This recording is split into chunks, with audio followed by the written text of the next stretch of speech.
Wow, a video that's not about fishing, dogs, or trips. What a change. This video is about something that's really important to me, and I know I'm gonna upset a few people, but if I get at least one person to listen or to think, it's well worth it. Before I begin, I'd like to recommend watching a video, A Life on Our Planet by David Attenborough. It is an excellent video, a lot of cool nature shots, a lot of just cool everything, and it has a big message, and it's an important message. Well, let's get started. World population. If you graph world population with time, the horizontal axis being time and the vertical axis being the world population, the number of people, we get a logarithmic curve. It's pretty much straight except for one little bump in the 14th century where approximately 200 million people died in the Great Black Pandemic. 200 million is a big number. I'm gonna write it out just so you get an idea.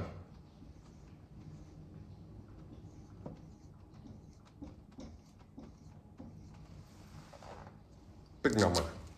Anyway, both world wars, the Napoleonic War, the Spanish plague, the bubonic plague, all these didn't even do a dent to the curve. And in a lot of these instances, millions, even hundreds of millions of people may have died, but because it was on the vertical part of the curve, it doesn't even make a dent.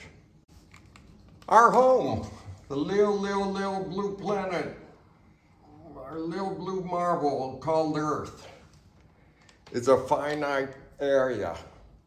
Our reefs, our oceans, our jungles, our forests, our fields can only produce so much. It's a limited resource. And most importantly, our reefs, jungles, and forests can only filter so much carbon dioxide. Because of this, a lot of experts draw this graph with a little curve here, going like that or like that. Now, look at this graph and look at this curve that the experts are determining, and then look at this little bump. Just for reference, a lot of people I know, I think most people I know have at least a family member or a known member or a friend that has died from COVID. COVID has had less than 1,500,000 fatalities so far worldwide. I'll write that number.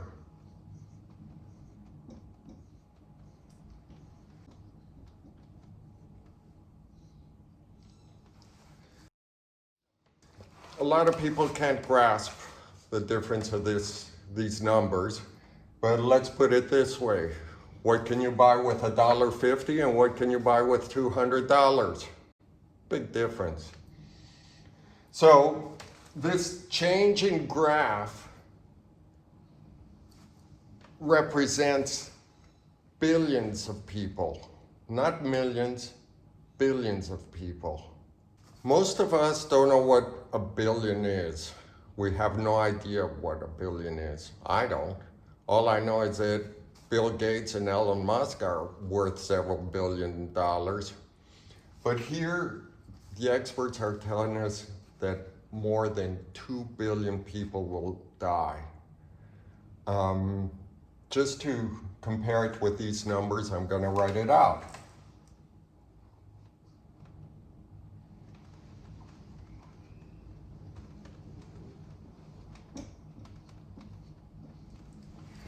Well, as an analogy, with COVID, it was $1.50. With a great pandemic, it was $200. Future is $2,000 or more. What's gonna cause this curve? War, pandemic, virus, global warming, lack of food, Lack of nature being able to process the carbon dioxide in our atmosphere. I think it's going to be a combination of all those, but who knows? Here's the tough part. We're around here. We passed 1 billion in the 1800s. We're now in over 7.5 billion people. We're growing at a rate of 80 million a year. COVID hasn't done anything to our growth rate. Every so many years, experts say that because of lack of water or lack of food, there's going to be something bad happening. But us humans are very resourceful, and we've found ways to come out of it. But at some point, the planet will say no mas. And that's a scary part. We're supposedly the smart ones. We're supposed to know or figure out things. And I see people planning on having kids and grandkids and great-grandkids. But really, you're thinking about yourself, what you want. Are you thinking about what your kid or grandkid or great-grandkid is gonna live? Think about that. The worst part of it is we're the educated people. The uneducated, where most of the growth takes place, is a sad part. I wish I could reach this video to 80 million people.